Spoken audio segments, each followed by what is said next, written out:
Hello guys, मैं हूं देव और हम जानते हैं कि हमारी पृथ्वी पर लाखों करोड़ों नहीं अरबों सूक्ष्म जीव पाए जाते हैं जिन्हें हम माइक्रोस्कोपी यानी कि सूक्ष्मदर्शी के द्वारा ही देख सकते हैं। गाइस, ये जीव इतने सूक्ष्म होते हैं कि हम इन्हें नग्न आंखों से नहीं देख सकते, यानी कि सूक्ष्मदर्शी के बिना हम इन्हें नहीं देख सकते हैं। आज हम इस वीडियो में ऐसे ही जीव अमीबा के बारे में बताएंगे। गाइस, अमीबा प्रोटोजोआ संघ का ही एक सदस्य है। अमीबा एक कोशिकीय प्राणी है, अतः इसकी संरचना एक कोशिका के समान होती है। अमीबा स्वजलीय स्रोतों जैसे तालाब, झीलों, पोखर, नदी, नालों आदि में पाया जाता है। अमीबा की कुछ जातियां लवणीय जल में निवास करती हैं। अमीबा एक अनियमित आकार का जंतु है तथा इसकी आकृति भी अनियमित आकार की होती है और यह रंगहीन होता है तथा इसका जीव द्रव्य जो कि इसमें पाया जाता है वो चमकीला और जेल समान होता है। अमीबा में गति इसके कूटपादों के द्वारा होती है। अमीबा में ये कूटपाद बनते और बिगड़ते रहते हैं और अमीबा में एक साथ कई कूटपादों का निर्माण हो सकता है। जिस दिशा में कूटपाद लंबा होता है उसी दिशा में अमीबा गति करता है। अब हम बात करेंगे अमीबा में जनन रिप्रोडक्शन के बारे में।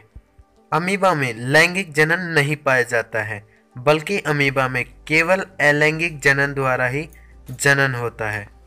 अमीबा में अलैंगिक जनन द्विविभाजन द्वारा होता है।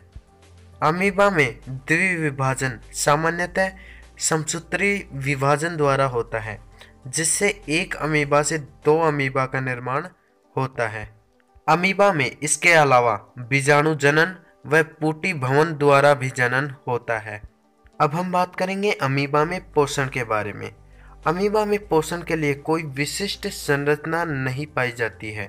यह पाचन का कार्य अपनी कोशिका के द्वारा ही करती है। अमीबा भोजन के रूप में बैक्टीरिया, डाइट्रेमस, शैवाल व मृत कार्बनिक पदार्थों को ग्रहण करती है। अमीबा में भोजन अंदर ग्रहण करने के लिए कोई विशिष्ट स्थान व मुख नहीं पाया जाता है। खाद्य पदार्थ जिस स्थान से प्लाज्मा लेमा के संपर्क में आता है उस स्थान की प्लाज्मा लेमा अंदर की ओर अंतर्वलित होकर दो स्यूडोपोड्स का निर्माण करती हैं। ये दोनों स्यूडोपोड्स आपस में मिल जाते हैं, जिससे खाद्य पदार्थ इसके कोशिका द्रव में चला जाता है। कोशिका द्रव में जाने के बाद इसका पाचन कर लिया जाता है। अब हम बात करेंगे अमीबा में उत्सर्जन के बारे में। अमीबा में होने वाली उपापचयी क्रियाओं के फलस्वरूप निर्मित नाइट्रोजन युक्त अपशिष्ट पदार्थों को शरीर से बाहर त्यागने की प्रक्रिया को उत्सर्जन कहा जाता है। अमीबा में उत्सर्जित पदार्थों को अमोनिया के रूप में त्यागा जाता है।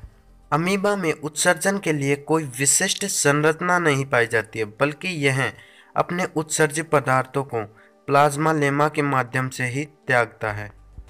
अमीबा में संवेदी अंगों व तंत्रिका तंत्र का अभाव पाया जाता है, लेकिन फिर भी इसके जीव द्रव्य में संवेदनशीलता पाई जाती है, जिसके द्वारा ये प्रतिक्रिया देता है। अमीबा सदैव मंद प्रकाश की ओर आकर्षित होता है। प्रकाश बढ़ाने पर यह उस स्रोत से दूर जाने लगता है। अमीबा ताप और रासायनिक पदार्थों के प्रति भी प्रतिक्रिया दर्शाता है।